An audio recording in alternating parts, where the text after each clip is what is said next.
Hello, this is going to be the Valorant patch notes rundown for 5.07. We're going to start off with Sky, but first I'll just talk about the design philosophy. Just going to briefly paraphrase this. Is Initiators are going to be more team-based, and Duelists are going to be more about taking 1v1s. So we'll start off with Sky. Guiding Light's destructibility didn't feel like meaningful counterplay, instead overtly punishing when Sky tried to throw them at long range. By increasing the top end output and rewarding Sky for bending her birds into the right spots, we intend to foster more teamwork and differentiate her guiding light from other flashes in the game, especially when compared to duelists. So her guiding light is going to be so her flashbang scaling paradigm change. What that means is the scaling of how much you get flashed based on the amount of time it's been thrown changing. So that means that it's a 1 second flash before 0.75 seconds, and it's a 2.25 flash, 2.25 second flash after 7.5 seconds have been charged up, like during the cast. So if you throw the bird out before 0.75 seconds, it'll be 1 second, and after that it'll be 2.25 seconds. But the important thing is that you will have a UI for that now, so you don't have to guess. And the other thing is that it can no longer be shard destroyed, but that's not really a big thing. To be honest, I don't remember a time where shooting this was actually beneficial to me, and it was probably just annoying to the Sky. And the unequipped delay is gone up, so that means that you have about 0.15 seconds. You have about 0.15 seconds to shoot someone with a pop flash now, instead of what it used to be, which would have been a lot longer. I don't actually know what it was actually. I probably should have known that. But yeah, you don't have any time really to pop flash someone. You have to try and find a way to bend the bird to pop flash.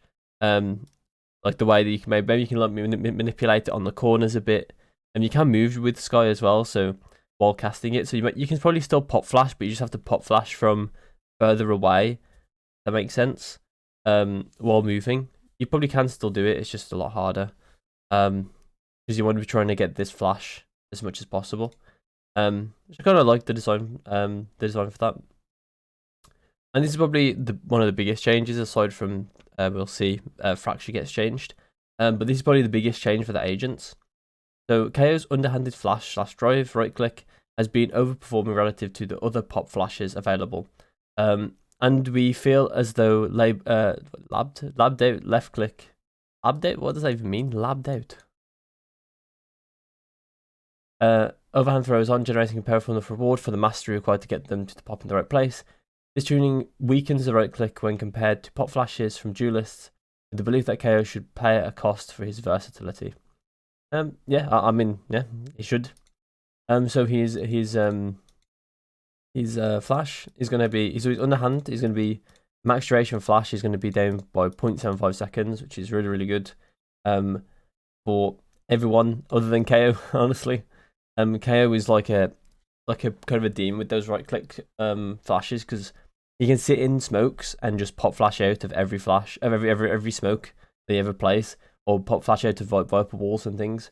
So he's been very, very hard to deal with if they understand how to throw their flashes. And then we go on to the overhand flash, which has been increased only by 2.25 seconds, but that is in line with Sky. So it probably means that people are going to start trying to get lineups properly with these flashbangs now.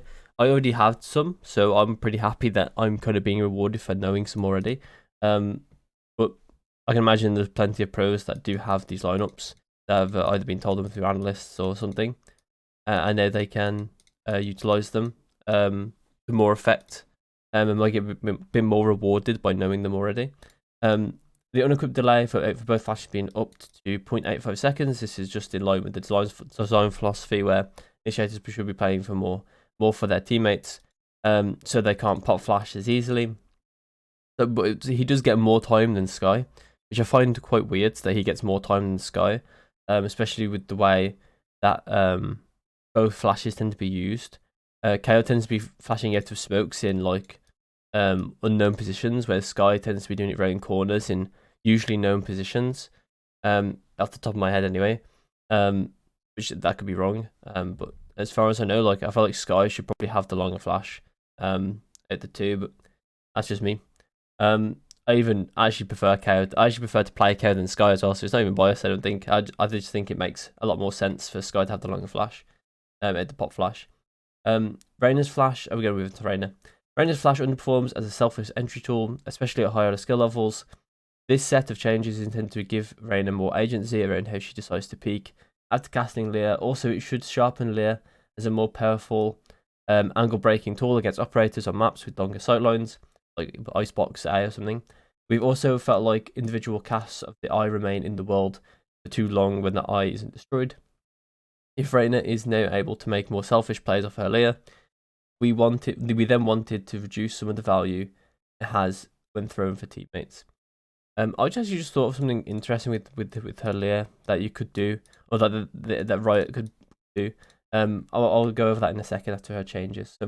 Leer, wind up of near sight effect decreased from 0.6 seconds to 0.4 seconds. So that means you get to go out faster, basically. Right, I think so anyway. No, it's not. This is how fast it starts to blind you. And then range restriction on Leer is removed, which is self-explanatory. I don't think it's even that good. I just think it works in certain situations where it's better. Near sight unequipped delay decrease was a 0.7 to 0.5, which is how fast you get your grenade, which is very, very big. Especially because it's only, it's still 1 second before 1 second after the blind goes off. But it's so much faster. Like, you need so much more. Like, you basically give the enemy a lot more time to either get away from it or shoot it. But now there's a lot less time to get away or shoot. Duration decreased from 2.6 seconds to 2 seconds, which is fine. Honestly, I think that's probably best for duelists to have shorter flashes. But we'll see what they do to Yoru in a second. The only thing I was talking about just as, or maybe what they could do is they can make it so when she gets a kill, that she can decide to spend the orb instead of using it on a heal or a dismiss. Find a way to make it not clunky to use it on a flash. So then the flash absorbs like a soul and becomes unbreakable. That could be something. That's maybe cool, but I also don't know how they would do that gameplay wise to not be clunky with her other 2 abilities. Because you don't want to use it on a Leer and then want to also dismiss or heal or something. And it might make her ordering a bit harder, or her sequences a bit harder going into sites, because she might get a kill and want to flash, then maybe get a full heal off to like zone the opponent, but you can't do both. But you can't do it, so she would have to heal, then get out the flash, then do it, and that obviously could get her killed in the meantime. So I'm not sure how they would do that. But I think it would be an interesting gameplay change if they found a way to do it. That's enough speculative stuff that they could do. So we're going to move on to Yoru. Yoru is a tricky agent as we need to balance him around his capability to throw flashes during his ultimate. We opted to go with a simple duration increase for blindside, as we feel maintaining the turning to play around his flash and the clone is important to avoid excessively frustrating situations. So Yoru is an interesting agent in the fact that he kind of feels like an initiator, because of the way he can play sometimes, but he does have such hard, like he has insanely duelist elements and he has quite initiator elements to him. So it's really, really hard to pinpoint like what he should actually be, or like what, like in this design philosophy that they've outlined in this patch, which is like initiators should be more team based, duelists should be more 1v1s, like taking fights based. Where does Yoru fit in that? Because he's like a meld of the 2. So how would you balance that? Because he's got like initiator parts with his ult and his flashes, but he's got very duelist parts. Actually, his clone is very initiator as well, but he's got very duelist parts as well, which kind of also his flashes, but his TPs and his ult, but when he comes out of his ult, is actually very, very duelist as well. The initiator part is more about using abilities in his ult, so he's very, very a meld of the 2. So I think it's interesting that they decided to just buff his blind side and that's it. I mean, I think it's very safe change because I don't think they really understand how. Well, not really understand, but they don't they don't really know how they want to change him 100%. They just want to see how it goes, I guess, and they'll change him on the fly. They definitely understand, I think. I wasn't saying they didn't. Reduce the blinds and Q duration increased 1.5 seconds to 1.75 seconds. As I just said, reduce the size of the hologram on the body marker that shows up when the bodies are turned off. So I'm guessing that means that his body marker was randomly just bigger. I don't know. I didn't notice it, and I have bodies off. Flash visual updates. So basically in this one, I think it's just his flash. I think it's just his flash, but it might be other people's flashes. But I think it's just his flash as it's with Yoru and not a general change. So instead of the flash indicator being like a yellow part on their face, like a yellow little cloud in the front of their face, his flashes at least, and maybe the other flashes, I'm pretty sure it's just his. I'm pretty sure are gonna have like a yellow or blue, like indicator on the front of their face. But as it fades, it's going to like go wrap around their head. So then you'll know if they can see you or not. After the flash, right? If they're full flashed or not. Or it's going to be like if you hit them behind the head. I'm pretty sure the flash indicator might actually be, instead of like as it fades, it goes like this. It might actually be that if you flash them on the left side of them, then the flash indicator is going to be over here. If you flash behind them, it's going to be on the back of their head. And if you flash in front of them, it's full flash. It's going to be in front of their face. And I think that's how I'm just going to paraphrase that. Yeah. So increase. Hang on, I didn't see this part. Increase the window for awarding assist on flashes, near sights, and concusses. From 1 second to 3 seconds after the debuff starts to fade. Okay. So basically, I think so. To me, this looks like it's just general changes to flashes. Yeah, I think it's general changes to flashes because the way that this is worded. It looks like it to me because it says concusses as well, and Yoru doesn't have a concuss. And I don't know why we would have put this stuff in here and in the sight as well. Don't know why you put that stuff in here if it was just Yoru. So yeah, it looks like this is a general change. It does seem a bit weird though that it's like tagged on to Yoru. But okay, so it's fine. Going to map updates. So I'll just have a quick drink. So Fracture is the only map getting updated. So Fracture is receiving quite a few quality of life changes alongside some large updates to dish/drop and 8 ropes, going in order of minor to major changes. So Arcade opened up I wouldn't say this is minor. I'd say this is a more minor. This is a more minor change than this, in my opinion. So Arcade opened a cubby where here to make it easier for attacking side to hold against defender aggression from both directions. So basically what this means is they opened this up because Breach could stun everything, or KO could flash everything more or less. And here it's it's much harder for the enemy the defenders to sort of flood this area or like take individual fights. Because it's a lot harder to get traded in a corridor like this. But in this corridor, it's a lot easier to stifle like the enemy's defender side aggression because you can trade very easily. They can't quite hit everything with their util. They can't just molly the choke. So a fragment grenade is not gonna like cover everything in this choke compared to this choke, right? And that's kind of like the way that's sort of going. So B-side jump up has been changed to a ramp directly into the slight platform, which will make moving around that space a bit more straightforward. I don't know why this wasn't this in the first place, to be honest. I still think it's weird that there's a jump up here, but I think it's because they'd want to stop. You don't want people to just be able to swing back sight. Oh no, sorry, it's flipping. That's the change. I'm stupid. I was so confused. I was so confused that they basically didn't change it. I thought they were just adding this little ramp. Okay.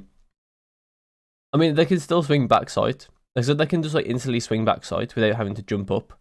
There's definitely an attack side change, like an attack side beneficial change. Defense side change. When they're retaking, it's a lot easier to contest back sight.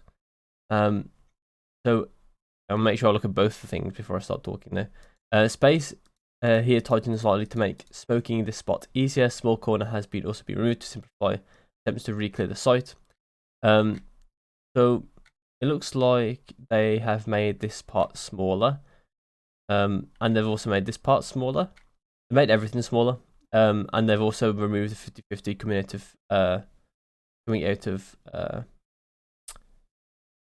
of CT. I don't know why it took me so long to realize that.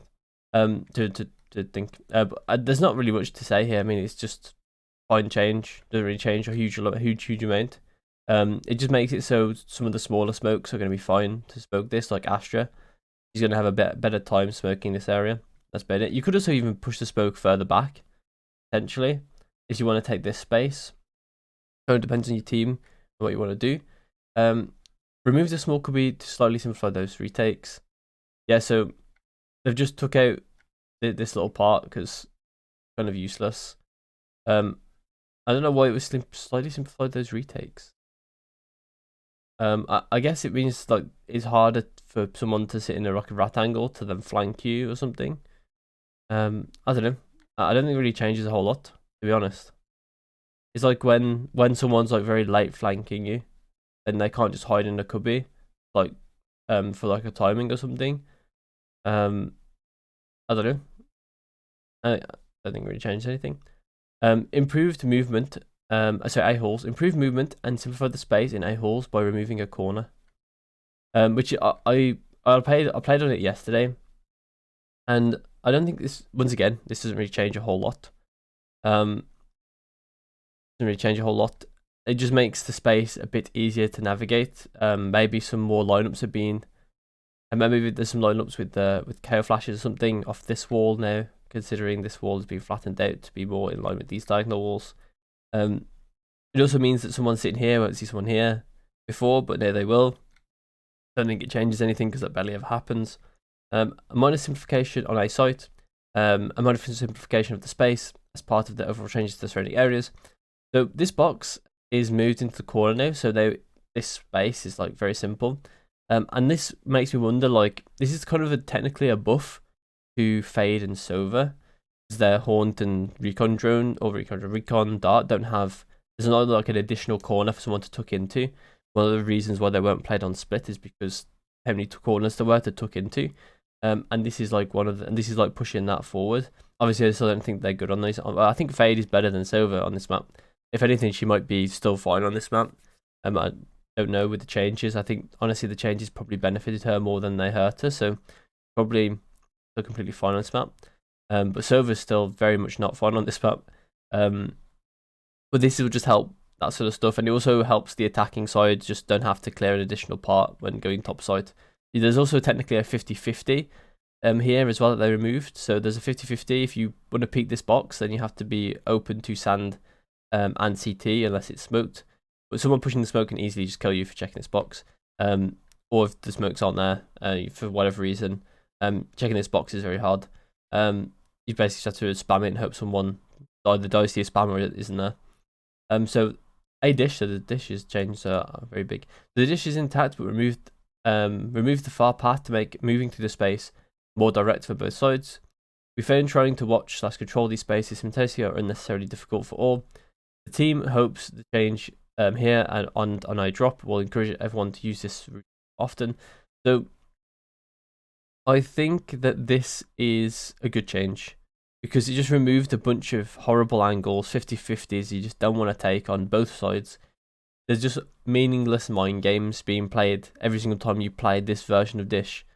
It's just kind of like, why would I have to play the mind games like this when, you know, there's other parts of the game where I want to play mind games in. I don't want to take a 50-50. It's not like anyone can really get outplayed fully here, because at the end of the day it's a 50-50 constantly. It's not like you can like set up like the person, like you can't really set up your habits or like what you do normally to then mix it up and then fool your opponent. You don't really do that this that much, because in the end it's still a 50-50. And you usually just gotta, it feels bad when you lose, and it doesn't even feel good when you win these fights.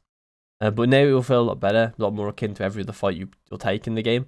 Definitely making the space less unique, but I think that's completely fine. You don't really need to make unique spaces that have uniquely bad outcomes.